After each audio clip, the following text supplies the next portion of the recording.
Hi guys, welcome to Anushala by Anushri. This is the second lecture for class 8th Geography chapter number 3 that is Agriculture. पिछले lecture में हमने देखा कि agriculture क्या होता है ना, बेसिक समझे हमने and there we have seen different types of agriculture.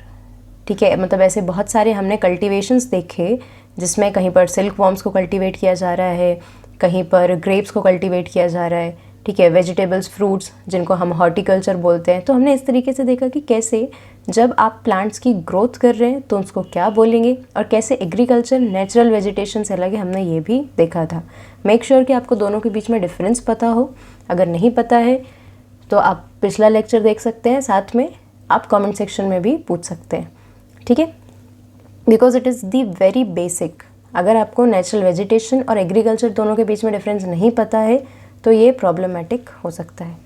Okay, चलो इस लेक्चर में हम आगे बढ़ेंगे और देखेंगे फार्म सिस्टम क्या होता है. ठीक है, सबसे पहले तो ये समझो, फार्म मतलब वो फील्ड जहाँ पर एग्रीकल्चर हो रहा है. ठीक है, अब देखो फार्म सिस्टम क्या होगा. एग्रीकल्चर करने के लिए हमको जितने भी इनपुट्स लग रहे हैं, ठीक है, मतलब हमको जितने भी इनपुट्स लग रहे हैं, जो भी प्रोसेसेस बीच में इंक्लूड होती हैं और जो भी आउटपुट हमको मिल रहे हैं, ये सारी एक्टिविटीज़ को मिलाकर आप कहेंगे फार्म सिस्टम. ठीक है, अब इनपुट क्या होता है. देखो, एग्रीकल्चर कर रहे हैं और हमको क्रॉप को ग्रो करना है. ठीक है, तो उसमें हमको क्या क्या इनपुट्स लगेंगे. मशीनरी लगेगी, सीड्स लगेंगे, केमिकल्स लगेंगे, है ना. और क्या क्या हमारे लिए इनपुट्स हो सकते हैं. हमें इसमें लेबर्स की ज़रूरत पड़ेगी, है ना. कैपिटल की ज़रूरत पड़ेगी. कैपिटल मीन्स मनी जो आप इन्वेस्ट कर सकते हैं. ठीक है, फिर इसके साथ आपको प्रॉपर सॉइल की ज़रूरत पड़ेगी. पेस्टिसाइड्स, केमिकल्स, फर्टिलाइज़र्स, ये सारी चीज़ों की भी आपको ज़रूरत पड़ेगी. तो जो भी चीज़ें आप अपने एग्रीकल्चर में डाल रहे हो, है ना, जो भी चीज़ों को यूज़ कर रहे हो, उनको आप कहोगे इनपुट. राइट, और इनपुट के बाद जो एक्चुअली आपको रिजल्ट मिलेगा उसको आप कहेंगे आउटपुट. लेकिन इनपुट से आउटपुट तक पहुंचने के लिए कुछ प्रोसेसेस होती हैं, है ना. ये प्रोसेस जो होती हैं, इसको आप प्लाउइंग बोलते हैं, सोइंग बोलते हैं, स्प्रेइंग बोलेंगे, हार्वेस्टिंग बोलेंगे, वीडिंग बोलेंगे. कैसे. प्लाउइंग का मतलब होता है मिट्टी को पलटाना. मतलब कि अगर एक लेयर ऑफ सॉइल है सबसे ऊपर, टॉप सॉइल जो है, ठीक है, ये क्या करती है, ये सारे न्यूट्रिएंट्स जो है उनको यूज़ कर लेती है. कैसे. प्लांट्स की जो रूट्स हैं वो इस टॉप सॉइल से जितने भी न्यूट्रिएंट्स उनको यूज़ कर लेगी. तो जब आप प्लाउइंग करेंगे तो आप क्या करेंगे, ये जो ऊपर वाली मिट्टी है इसको आप नीचे पलटा देंगे और नीचे वाली मिट्टी को आप ऊपर ले आएंगे. जिससे क्या होगा, नीचे जो न्यूट्रिएंट रिच सॉइल है वो ऊपर आएगी और नई जो क्रॉप है उसको ज़्यादा न्यूट्रिएंट्स प्रोवाइड करेगी. ठीक है, इस प्रोसेस को आप कहेंगे प्लाउइंग. सोइंग मतलब जब आप बीज डाल रहे हैं मिट्टी के अंदर, that process is known as sowing. Then spraying means ये you can see this person is doing spraying, है ना. मतलब कि क्या क्या चीज़ें स्प्रे कर सकते हैं. सबसे पहले तो पानी स्प्रे कर सकते हैं, है ना. जनरली पानी स्प्रे नहीं किया जाता है क्योंकि पानी मतलब डालने के लिए जो इरिगेशन मेथड्स होती हैं वो डिफरेंट होती हैं. ठीक है, स्प्रे किया जाता है पेस्टिसाइड्स को, फर्टिलाइजर्स को. Now here comes one of the main question. What is the difference between pesticide and fertilizer? Don't mind my writing please. Pesticide and fertilizers, इन दोनों के बीच में डिफरेंस क्या है. देखो, सबसे पहले तो ज़्यादातर लोगों को यही समझ में आता है कि ये दोनों केमिकल्स होते हैं. ठीक है, जो कि सही भी है, ये दोनों केमिकल्स होते हैं. लेकिन इनका मेन डिफरेंस ये है कि fertiliser actually increases the fertility of the soil. ये सॉइल की फर्टिलिटी को इंक्रीज करेगा. और पेस्टिसाइड, पेस्ट का मतलब होता है कीड़े, है ना. तो पेस्टिसाइड का मतलब होता है कीटनाशक. मतलब कि क्रॉप्स में जितने भी कीड़े हैं या कुछ ऐसे पेस्ट हैं जो क्या कर रहे हैं, आपकी आपकी क्रॉप को ख़राब कर रहे हैं, है ना. तो उनको मारने के लिए, उनको क्रॉप से अलग करने के लिए यूज़ होता है ये वाला केमिकल. फर्टिलाइज़र यूज़ होगा ताकि हम सॉइल की फर्टिलिटी को इंक्रीज़ कर सकें. लेकिन दोनों ही केमिकल हैं, दोनों से ही जो आपकी क्रॉप है उसको हार्म हो सकता है. राइट. फर्टिलाइज़र के साथ आपने एक और नाम सुना होगा, मैन्योर. मैन्योर का मतलब क्या है? मैन्योर का मतलब फर्टिलाइज़र की तरह ही काम करता है, लेकिन ये केमिकल नहीं है, ये ऑर्गेनिक है, ठीक है, मतलब कि नेचुरल चीज़ों से बनता है और जो सॉइल की फर्टिलिटी को भी इंक्रीज़ करेगा। कैसे? ये कैसे बनेगा मैन्योर? मैन्योर बनाने का तरीका है कि जितने भी ऑर्गेनिक वेस्ट होते हैं, जैसे कि प्लांट्स की लीव्स हो गई, फ्लावर्स हो गए, या जो आपकी वेजिटेबल्स से जितने भी पील्स निकलते हैं, है ना, जितना भी आपका ऑर्गेनिक वेस्ट है उसको आप कचरे में फेंकने की जगह अगर इकट्ठा करेंगे और उसमें उसको over the period of time store करते जाएंगे, साथ में और भी अच्छा तरीका है कि आप उसमें वर्मी कंपोस्टिंग करें, मतलब आप उसमें अर्थवॉर्म्स जो होते हैं उनको डालें, ठीक है। तो वो क्या करेंगे, उस पूरे ऑर्गेनिक मैटर को डाइजेस्ट करेंगे और उसके बाद एक मैन्योर प्रोवाइड करेंगे जिससे आपकी सॉइल की फर्टिलिटी इंक्रीज़ होगी, लेकिन बिना किसी केमिकल को डाले। तो फर्टिलिटी भी इंक्रीज़ होगी और सॉइल क्वालिटी भी ख़राब नहीं होगी, है ना, मतलब कि जो क्रॉप की क्वालिटी है वो भी ख़राब नहीं होगी। Fine. So this is pesticide, fertiliser and manure. Make sure कि आपको ये छोटे छोटे टर्म्स के मतलब पता होने चाहिए, क्योंकि अगर आप इनके बीच में कन्फ्यूजन रखते हैं तो फिर आगे बड़े कंसेप्ट पढ़ने का कोई सेंस नहीं बनता। Okay, that's why I am focusing on the small terms. चलो, ये हमने देखा input, process and output. Output क्या मिल गया हमको ये सब करने के बाद? क्रॉप्स। फाइन। इनपुट्स को यहाँ पर थोड़ा और डिटेल में समझाया गया है क्योंकि उसके दो टाइप आपको यहाँ पर बताए गए, human input and physical input. Human input मतलब सिंपल है, जितना भी काम ह्यूमन अपने हाथ से कर रहा है, ठीक है, that will be known as human input. Store करना पड़ेगा, लेबर जो है, मतलब जो काम है, ये सारी प्रोसेस जो है ये करनी पड़ेगी एक लेबर को। मशीनरीज जो है, मशीनरी किस तरीके से यूज़ हो रही है, जैसे मशीन हार्वेस्टर है, ट्रैक्टर है, सीड ड्रिल है, ये सारे के सारे इलेक्ट्रिसिटी से तो काम कर रहे हैं, लेकिन इनको कंट्रोल करने के लिए एक ह्यूमन की ज़रूरत पड़ रही है। एंड केमिकल्स ऑल्सो, केमिकल्स बना के रख देना इज़ अ डिफरेंट थिंग, लेकिन उनको खेत में डालना तो पड़ेगा, ये स्प्रे तो करना पड़ेगा ना, ठीक है। तो ये सारा काम करने वाला व्यक्ति कौन है? एक ह्यूमन। दैट्स वाई जो लेबर है या जो फार्मर है वो होगा आपका ह्यूमन इनपुट।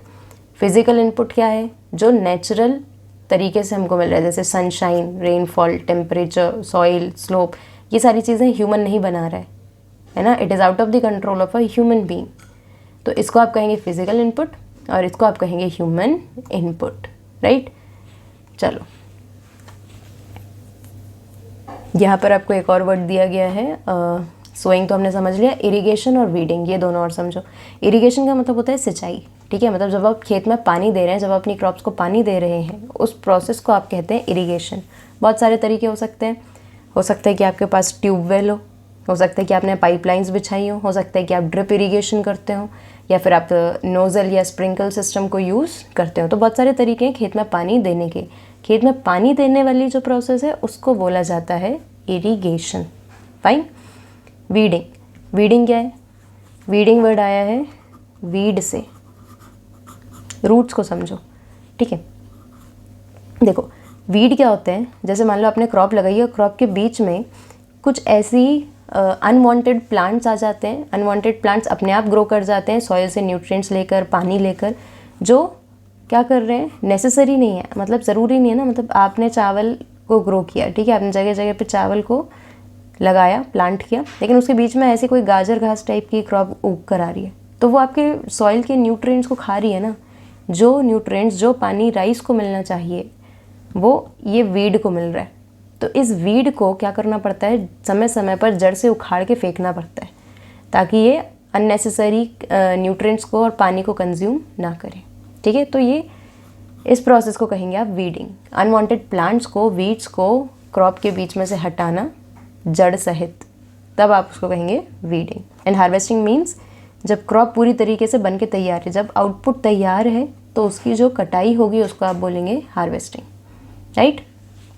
चलो, so this was all about the farm system. I hope आपको इतना समझ में आया होगा। If you have any doubt you can ask me in the comment section. Fine. चलो, इसके बाद नेक्स्ट टॉपिक है हमारा types of farming. Types of farming थोड़ा सा डिटेल्ड टॉपिक है ना। इसमें 2-3 मेन कंसेप्ट्स हैं जो आपको समझने पड़ेंगे, ठीक है।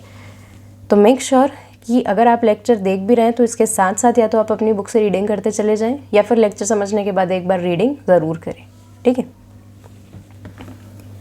So let us begin with the types of farming. Types of farming मतलब फार्मिंग कितने टाइप की है हमको ये देखना है, ठीक है।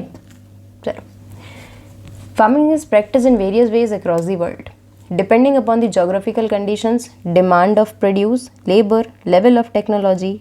Farming can be classified into two main types, subsistence farming and commercial farming. Farming पूरी दुनिया में जहाँ पर भी हो रही है कुछ उसके बेसिक है ना, मतलब कुछ बेसिस हैं जिस पर फार्मिंग डिपेंड करती है, जैसे कि जोग्राफिकल कंडीशन। अब आप कहें कि हिली एरिया में बहुत ज़्यादा अच्छा एग्रीकल्चर हो जाए, ज़्यादा प्रोडक्शन हो जाए, तो इट इज़ नॉट पॉसिबल, है ना। लिमिटेड प्रोडक्शन यहाँ पर हो सकता है, लेकिन प्लेन एरिया में काफ़ी अच्छा प्रोडक्शन हो सकता है ना, फार्मिंग बहुत अच्छी हो सकती है। तो डिपेंड करता है कि जोग्राफिकल कंडीशन कैसी है ना, फिजिकल फीचर्स कैसे हैं। Then demand of the produce, कौन से क्रॉप का डिमांड ज़्यादा है और कौन सी क्रॉप की डिमांड जो है वो कम है, ठीक है। इस पर भी डिपेंड करता है कि फार्मिंग जो है वो कहाँ पर कितनी होगी। लेबर मतलब अवेलेबिलिटी ऑफ लेबर है कि नहीं, काम करने वाले लोग अवेलेबल हैं या नहीं, ठीक है। सब कुछ है, सॉइल क्वालिटी अच्छी है, फिजिकल फीचर्स अच्छे हैं, क्लाइमेट अच्छा है, टेम्परेचर अच्छा है, लेकिन अगर काम करने वाला लेबर अवेलेबल नहीं है तो फिर काम नहीं हो पाएगा, right. Low levels of technology, technology कहाँ यूज़ होती है, जैसे आप ट्यूबवेल्स लगा रहे हैं, ट्रैक्टर्स को यूज़ कर रहे हैं, सीड ड्रिल यूज़ कर रहे हैं, मतलब मशीनरीज का आप यूज़ कर रहे हैं, है ना। और साथ में आप इलेक्ट्रिसिटी का यूज़ कर रहे हैं, न्यू मेथड्स ऑफ इरीगेशन को यूज़ कर रहे हैं, तो ये सारा कुछ आएगा टेक्नोलॉजी के अंदर, राइट। जहाँ पर टेक्नोलॉजी ईजीली अवेलेबल है, एक्सेसिबल है, वहाँ पर इन सब का प्रोडक्शन ज़्यादा हो सकता है। लेकिन जहाँ पर टेक्नोलॉजी अवेलेबल नहीं है वहाँ पर ऑब्वियस सी बात है कि प्रोडक्शन कम होगा, है ना, और लोगों को प्रॉफिट भी कम होगा। फार्मिंग इन सारे बेसिस पर दो टाइप्स की बताई गई है, सब्सिस्टेंस एंड कमर्शियल। चलो रीड करने से पहले थोड़ा सा समझते हैं। सब्सिस्टेंस फार्मिंग का सिंपल सा मतलब इतना है कि जब एक पर्सन एग्रीकल्चर तो कर रहा है लेकिन खुद के कंजम्पशन के लिए, when a farmer is growing crops for its own consumption और for the consumption of his family, that is known as subsistence farming. मतलब उसको जो भी क्रॉप्स वो ग्रो कर रहा है उसको कहीं पर बेचनी नहीं है, उसको उस क्रॉप से पैसा नहीं कमाना है ना। उसको क्या करना है कि हम जितना खा सकते हैं उतना, जितनी हमारी फैमिली की नीड है उतना हम ग्रो कर लें, दैट्स इट। अगर ऐसा कोई भी फार्मर कर रहा है तो आप उसको कहेंगे सब्सिस्टेंस फार्मिंग, ठीक है। सब्सिस्टेंस फार्मिंग में ऑब्वियस सी बात है लेबर कम लगेगा, क्यों, क्योंकि कम सामान ग्रो करना है ना, कम एग्रीकल्चर करना है। और ऐसे में लेबर्स को ज़रूरी नहीं है कि हायर किया जाए। अगर बहुत छोटा प्लॉट है, बहुत कम आपको क्रॉप्स ग्रो करनी है, तो फैमिली मेम्बर्स की मदद लेकर भी उसको कल्टीवेट किया जा सकता है। अब कोई व्यक्ति सिर्फ अपने घर के लिए कल्टीवेट कर रहा है तो बहुत ज़्यादा टेक्नोलॉजी तो नहीं लगाएगा, है ना, महंगा सा ट्रैक्टर तो नहीं खरीदेगा, राइट।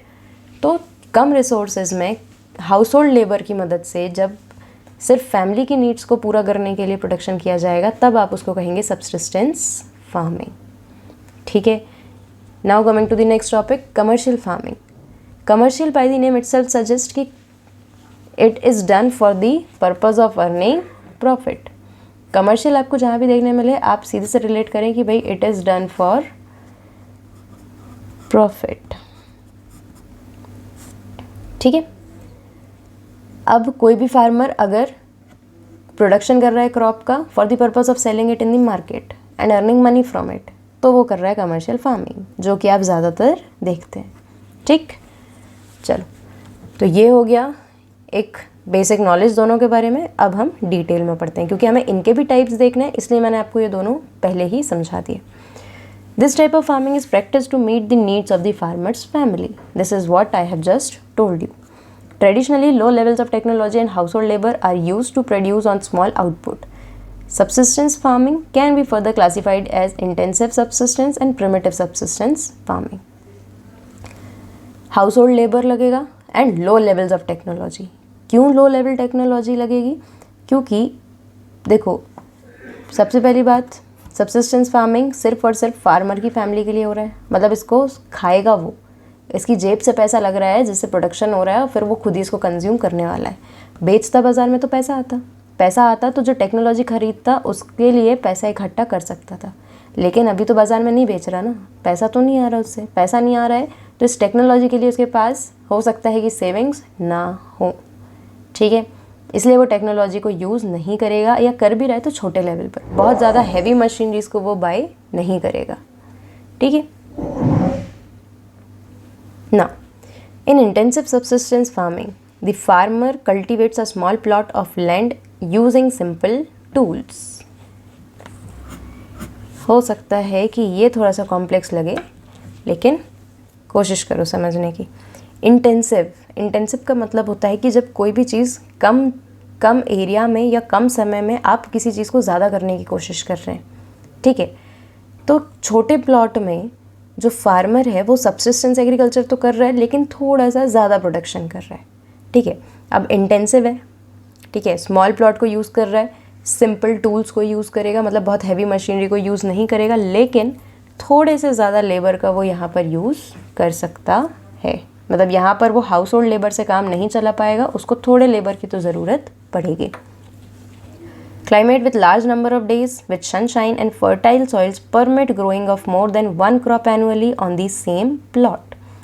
अगर क्लाइमेटिक कंडीशन सही है, प्रॉपर क्लाइमेट मतलब प्रॉपर टेम्परेचर है ना, सफिशिएंट सनलाइट मिल रही है, सॉइल फर्टाइल है, तो ये सारी कंडीशंस क्या करती हैं कि एक ही फील्ड में, है ना, on the same plot, all these things allow the farmer to grow more than one crop annually. Annually का मतलब होता है एक साल में, ठीक है। एक साल में एक से ज़्यादा क्रॉप्स को ग्रो किया जा सकता है अगर ऐसी कंडीशन, मतलब सारी जो सूटेबल कंडीशंस हैं वो मिल जाती हैं किसी भी फार्मर को, तो ठीक है। लेकिन उसके लिए उसको सिंपल टूल्स की ज़रूरत पड़ेगी, नॉर्मल मशीनरी की ज़रूरत पड़ेगी, और साथ में थोड़े लेबर की ज़रूरत भी पड़ेगी। Rice is the main crop. ज़्यादातर कौन सी क्रॉप को ग्रो करते हैं? Rice.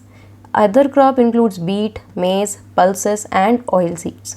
Intensive subsistence agriculture is prevalent in thickly populated area of the monsoon regions of South, Southeast and East Asia.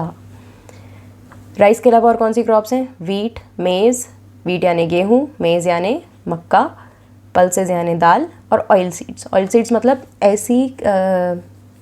ऐसी क्रॉप्स जिनसे हमको ऑयल का प्रोडक्शन हम कर सकते हैं, ठीक है। जैसे कि आप मस्टर्ड कहें या ग्राउंड नट कहें, ठीक है। तो इन सारी चीज़ों से क्या बनता है, जो ऑयल है उसको आप प्रोड्यूस कर सकते हैं ना। इंटेंसिव सब्सिस्टेंस एग्रीकल्चर ज़्यादातर कहाँ होगा? प्रीवेलेंट यानी मतलब कोई भी चीज़ जो फ्रीक्वेंटली किसी एक जगह पर हो रही है ना, जहाँ पर वो फ्रीक्वेंट है उसको बोलते हैं प्रीवेलेंट होना। इन थिकली पॉपुलेटेड एरियाज मतलब कि ऐसे मॉनसून रीजन्स जो थिकली पॉपुलेटेड है, मतलब पॉपुलेशन वहाँ पर ज़्यादा है। कहाँ पर ज़्यादा होगी? इधर समझो, डायरेक्शंस देखते हैं। This is north, this is south, this is east, this is west, ठीक है।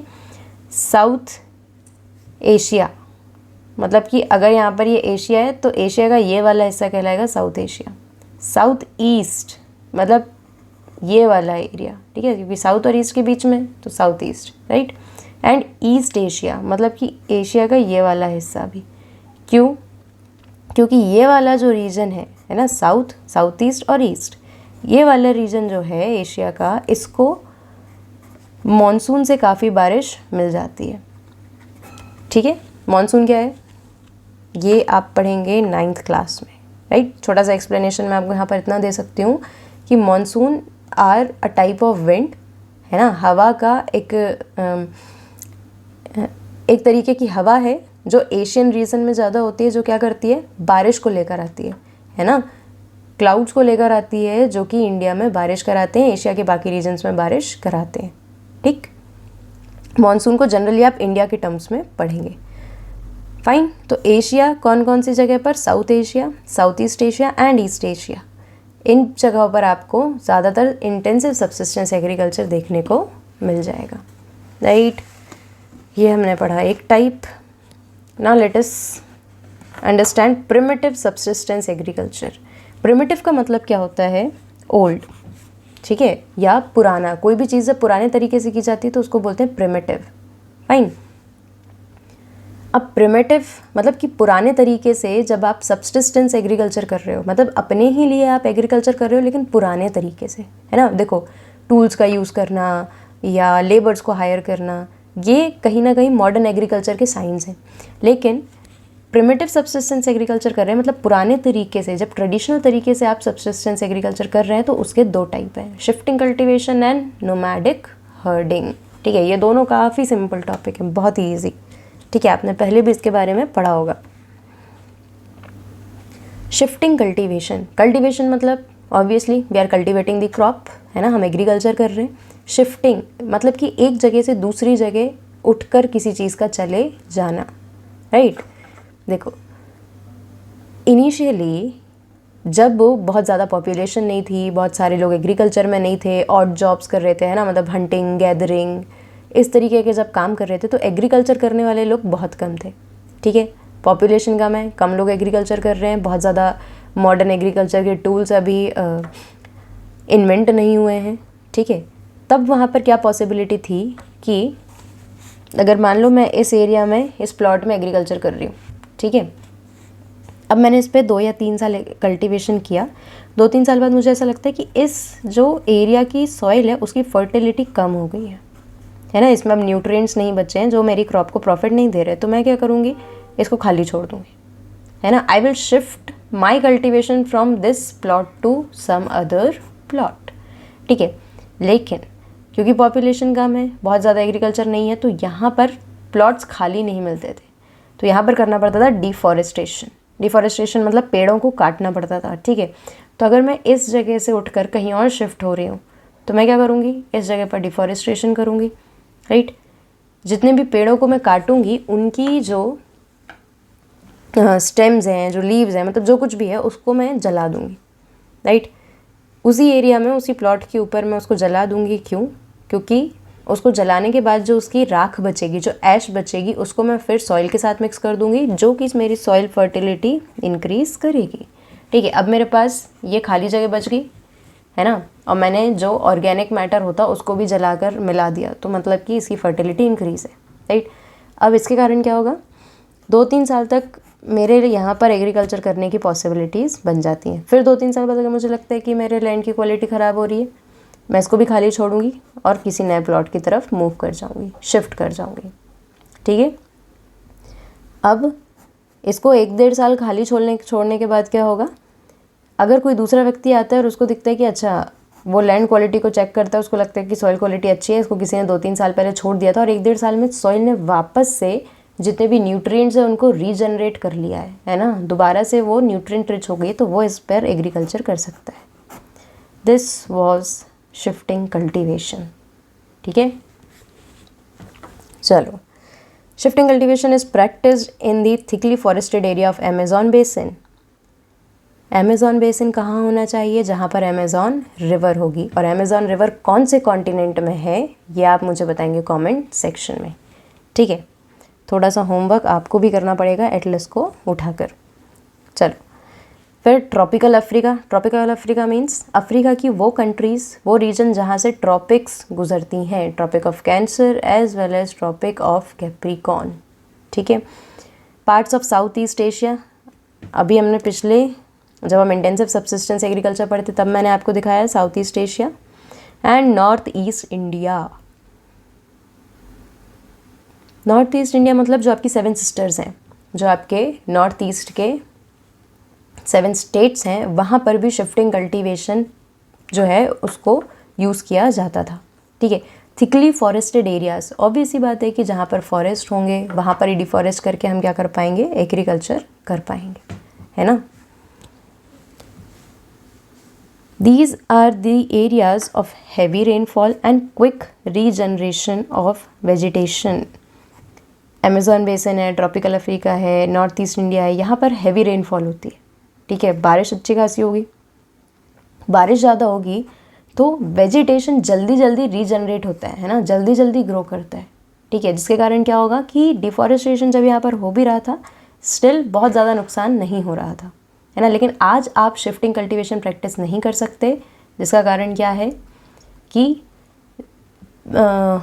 जो टेरिटरी है उसकी कमी है, क्योंकि पॉपुलेशन ज़्यादा है है ना। आप ऐसा नहीं कर सकते कि आज आपने एक खेत खाली छोड़ दिया, कल आप दूसरे में जाके एग्रीकल्चर कर रहे हो, नहीं, क्योंकि पॉपुलेशन बहुत ज़्यादा है ना, और एग्रीकल्चर करने वाले लोग भी काफ़ी ज़्यादा हैं, ठीक है। प्लस इतना डिफॉरेस्टेशन आप हर समय नहीं कर सकते, क्योंकि पॉपुलेशन बढ़ने के कारण CO2 लेवल भी बढ़ रहे हैं, और अगर आप फॉरेस्ट को काटेंगे, डिफॉरेस्ट करेंगे आप, तो ऑक्सीजन लेवल्स कम होते जाएंगे। That is why deforestations are not promoted. A plot of land is cleared by see, यही चीज़ आपको यहाँ पर लिख कर बता दिया है। A plot of land is cleared by felling the trees and burning them. The ashes, ash का मतलब होता है राख, ठीक है, are then mixed with the soil and crops like maize, yam, potatoes and cassava are grown, ठीक है। These are the names of the crops. After the soil loses its fertility the land is abandoned. Abandon का मतलब होता है किसी भी चीज़ को छोड़ देना, ठीक है। And the cultivator moves to a new plot. Shifting cultivation is also known as slash and burn agriculture. Why? Slash का मतलब होता है किसी भी चीज़ को काटना, एंड बर्न मतलब जला देना, है ना। हम यही तो कर रहे हैं, डिफॉरेस्टेशन कर रहे हैं, मतलब पेड़ों को स्लैश कर रहे हैं, काट रहे हैं, और उसके बाद उनको जलाकर राख मिलाकर हम उस पर एग्रीकल्चर करते हैं। So it is also known as slash and burn agriculture, right ना। One more information is given here. Shifting cultivation is also known by different names in different parts of the world. Shifting cultivation के बहुत सारे नाम हैं, जिनमें से आपको सिर्फ 4 नाम यहाँ पर दिए हुए हैं। जूमिंग कहाँ पर बोला जाता है? नॉर्थ ईस्ट इंडिया में, मतलब आपके जो 7 स्टेट्स हैं वहाँ पर जूमिंग बोला जाता है शिफ्टिंग कल्टिवेशन को। मिल्पा कहाँ बोला जाएगा? मैक्सिको। मैक्सिको कौन सी कॉन्टिनेंट में है? North America. Roca in Brazil, Brazil कहाँ पर है? South America. Ladang in Malaysia, where is Malaysia? It is in Asia, ठीक है। इसको आप मार्क कर लेंगे इम्पॉर्टेंट, क्योंकि जो आपके MCQs आएंगे उसमें हो सकता है कि आपसे पूछ लिया जाए, ठीक है, या ये भी हो सकता है कि आपको ये मैच द कॉलम में भी दिया जा सकता है। वन मोर थिंग, इनके साथ साथ ध्यान रखें कि इसको स्लैश एंड बर्न एग्रीकल्चर भी बोला जाता है, ठीक है। अगर ये भी ऑप्शन में आता है तो आप इसको भी कंसिडर कर सकते हैं। फाइन, चलो, so this was all about shifting cultivation. अब हम चलेंगे नोमैडिक हर्डिंग पर। नोमैडिक हर्डिंग क्या होती है? नोमैड का मतलब होता है बंजारे, है ना, जो एक जगह से दूसरी जगह हमेशा मूव करते रहते हैं, मतलब एक जगह पर सेटल्ड होकर नहीं रहेंगे, उनको आप बोलेंगे नोमैड्स। उसी से वर्ड बना है नोमैडिक। हर्डिंग, हर्डिंग का मतलब होता है चराना, ठीक है। आपने सुना होगा हर्डर्स जो होते हैं, ठीक है, जिनको आप चरवाहे बोलते हैं। And it is a very common scene. आपने देखा होगा कि इस तरीके से बहुत सारे जानवरों को लेकर एक या दो लोग उनको घास खिलाने के लिए या चराने के लिए लेकर जाते हैं, ठीक है भाई, क्योंकि यही सारे जो एनिमल्स हैं जिनको उन्होंने डोमेस्टिकेट करके रखा है, इन्हीं एनिमल्स के प्रोडक्ट्स को बेचकर उनके पास एक लाइवलीहुड अर्न करने का सहारा बनता है, ठीक है। Nomadic herding is practiced in the semi-arid and arid regions of Sahara, Central Asia and some parts of India like Rajasthan and Jammu and Kashmir. देखो, अब मुझे तो पता है कि रीजन्स ऑफ सहारा कहाँ है, सेंट्रल एशिया कहाँ है, राजस्थान कहाँ है, जम्मू कश्मीर कहाँ है, लेकिन आपको नहीं पता है अगर, तो मेक श्योर कि ये पढ़ते समय आप एटलस खोल के रखें, है ना, और 2 मिनट वीडियो को पॉज करके आप इनको मार्क करें। रीजन्स ऑफ सहारा आपको कहाँ देखने के लिए मिलेंगे? अफ्रीकन कॉन्टिनेंट में, ठीक है। आप चाहे तो वर्ल्ड मैप में भी देख सकते हैं, और नहीं तो आप अफ्रीका का सेपरेट मैप भी खोलकर देख सकते हैं। सेंट्रल एशिया, आप एशिया का मैप देखें और एशिया के मैप में जो सेंटर पार्ट होगा उसको आप कहते हैं सेंट्रल एशिया, ठीक है, मतलब जो चाइना वाला जो हिस्सा होगा उसको आप कहेंगे central Asia. And some parts of India like Rajasthan and Jammu and Kashmir. अब ये तो आपको पता ही होना चाहिए कि इंडिया में कौन से स्टेट की लोकेशन कहाँ पर है, ठीक है। In this type of farming, wet, semi arid और एरिड रीजन क्या होता है ये और समझो। एरिड का मतलब होता है ड्राई, ठीक है। अब ड्राई रीजन्स मतलब ऑब्वियसली वो रीजन जहाँ पर रेनफॉल नहीं होती है ना। आप देखो ये सारे रीजन वैसे ही हैं। Regions of Sahara, Sahara desert है ना, दुनिया का सबसे बड़ा डेजर्ट है सहारा। अब डेजर्ट है तो ऑब्वियस सी बात है कि रेनफॉल कम है ना, और ड्राई रीजन है। सेंट्रल एशिया जो आपका चाइना वाला रीजन है, चाइना, तिब्बत, मंगोलिया का जो सेंट्रल वाला रीजन है, ठीक है, यहाँ पर डेजर्ट्स हैं, ठीक है, गोबी डेजर्ट है, फिर लद्दाख वगैरह वाले रीजन में आपके पास कोल्ड डेजर्ट्स हैं, है ना, मंगोलिया वाला रीजन जो है, ये सारे कैसे रीजन से ड्राई, बहुत ज़्यादा रेनफॉल यहाँ पर आपको देखने के लिए नहीं मिलेगी, ठीक है। And Rajasthan and Jammu and Kashmir, Jammu and Kashmir में कोल्ड डेजर्ट्स मिलेंगे, राजस्थान में आपको हॉट डेजर्ट मिलेगा, है ना। राजस्थान का इंडिया का सबसे बड़ा डेजर्ट कौन सा है? थार डेजर्ट, ठीक। चलो, तो ये सारे रीजन्स ऐसे हैं जहाँ पर बारिश नहीं होती है ज़्यादा, बारिश ज़्यादा नहीं होगी तो आपको थिक फॉरेस्ट देखने को नहीं मिलेंगे, बहुत ज़्यादा वेजिटेशन देखने को नहीं मिलेगा, तो लोगों के पास एग्रीकल्चर करने के भी ऑप्शंस कम है, क्योंकि in the early times people were more dependent, farmers were more dependent on the rainfall for their agriculture, right. तो ये लोग अब एग्रीकल्चर नहीं कर पा रहे हैं तो उनको कुछ और करना पड़ेगा, ठीक है। तो दूसरा ऑप्शन इन्होंने क्या निकाला कि हम हर्डिंग कर सकते हैं, वो भी एक जगह पर रुक कर नहीं, हम नोमैडिक हर्डिंग कर सकते हैं, मतलब एक जगह से दूसरी जगह घूम घूम कर अपने एनिमल्स को फीड करना, ताकि वो हेल्दी रह सकें, और अगर वो हेल्दी रहेंगे तो वो भी आपको प्रोडक्ट्स दे पाएंगे जिनको बेचकर आप एक लाइवलीहुड को अर्न कर सकते हो। In this type of farming, herdsmen move from place to place with their animals for fodder and water along defined routes. मतलब कि herdsmen, है ना, जिनको आप चरवाही कह रहे हैं या हर्डर्स कहेंगे, ये क्या करते हैं? डिफाइंड रूट्स पर, मतलब ऐसे रास्ते जो पहले से तय हैं, है ना, जिसको ज़्यादातर लोग फॉलो करते हैं, उन रास्तों पर क्या करते हैं? मूव करते हैं एक जगह से दूसरी जगह अपने एनिमल्स के साथ, ताकि वो अपने एनिमल्स को पानी और फॉडर का मतलब होता है चारा, ठीक है, ये चीज़ें प्रोवाइड करा सकें। This type of movement arises in response to climatic constants and terrain, ठीक है। क्यों ऐसे मूवमेंट्स होते हैं? या तो क्लाइमेट में बहुत चेंज हो रहा है ना, क्लाइमेट बहुत ठंडा है या बहुत गर्म है जहाँ पर एनिमल्स ठीक से सर्वाइव नहीं कर पा रहे, ठीक है, या फिर साथ में उतना फॉडर या उतना वाटर उनके एनिमल्स को नहीं मिल पा रहा है, ठीक है। एंड टेरेन का मतलब होता है यहाँ पर फिजिकल फीचर, ठीक है। Sheep, camel, yak and goat are most commonly reared. आप देखेंगे कि ये सारे एनिमल्स ड्राई रीजन्स के हैं। याक और गोट्स जो हैं ये जनरली आपको कोल्ड डेजर्ट्स के पास मिलेंगे, ठीक है। गोट्स आपको हॉट डेजर्ट में भी मिल सकते हैं। शीप और कैमल जो है ये भी आपको हॉट डेजर्ट में मिलेगा, और शीप जो है ये आपको कोल्ड डेजर्ट्स में मिलेगा। सारे के सारे ड्राई रीजन है। तो यहाँ पर एनिमल्स को पाला जाएगा, जिन एनिमल्स को डोमेस्टिकेट किया जाएगा वो भी ऐसे ही होंगे। They produce milk, meat, wool, hides and other products to the herder and their families. बदले में ये एनिमल्स को क्या प्रोवाइड करते हैं? Milk, meat, wool and hides. Hides मतलब स्किन, ठीक है, या जो उनकी जो स्किन की ऊपरी लेयर है ना, जैसे आप देखते हैं शीप से हमको मिलता है, क्या मिल रहा है? वूल, है ना। और याक जो है उससे हमको हाइड, मतलब उसकी जो स्किन का जो ऊपरी हिस्सा है, जो फर उसकी स्किन में लगा हुआ है, उसको हम यूज़ करते हैं, ठीक है।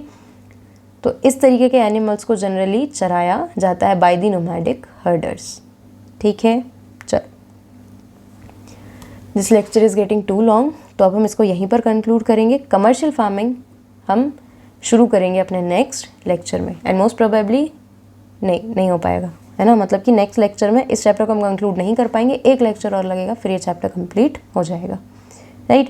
सो आई होप आपको इतने कंसेप्ट समझ में आए हों। किसी भी कंसेप्ट में डाउट है तो you can ask me in the comment section, and don't forget to like, comment, share and subscribe. Thank you.